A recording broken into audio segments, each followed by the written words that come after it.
فيديو جديد على الدراسه في روسيا. بزاف الناس كيسولوني واش مازال الدراسه في روسيا مفتوح التسجيل فيها او لا. باش نقول لكم باللي التسجيل مازال مفتوح في السنه التحضيريه وفي الطب في بياتيغورسك وفي بينزا. مازال كنقيدوا الطلبه لحد الان.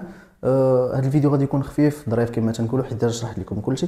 بالنسبه للوثائق اللي غادي تحتاجوا هو باك وباسبور. الا كنتي غتدفع على الميديسين فمن الاحسن انك تكون ديجا موجد الباسبور ديالك والباك والغولفي نوت ولا بوستيل ديالهم. لا بوستيل كتمشي تقاد غير في العماله ديال مدينتك وصافي. بالنسبه للسؤال الاخر كيسولوا بزاف ديال الناس هو فين عندكم بيرو. عندنا بيرو دابا في طنجه وعندنا بيرو حتى في الرباط. انا اللي غادي نكون فيه لانني انا جيت للمغرب.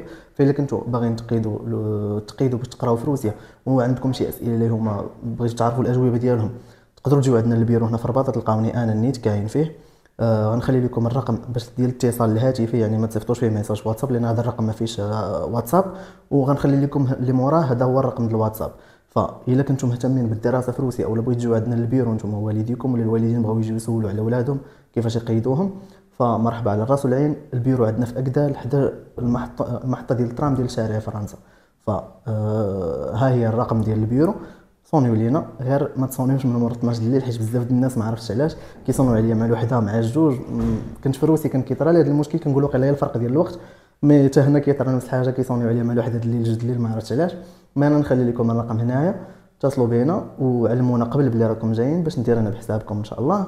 وكنظن هادشي اللي كاين، بان التسجيل راه مازال مفتوح والامور راه غادا بخير وعلى خير. لي زانفيتاسيون ديجا خرجوا للطلبه اللي دفعوا قبل وصافي. فنتلاقاو ان شاء الله في فيديو جديد او نتلاقاو هنا في البيرو.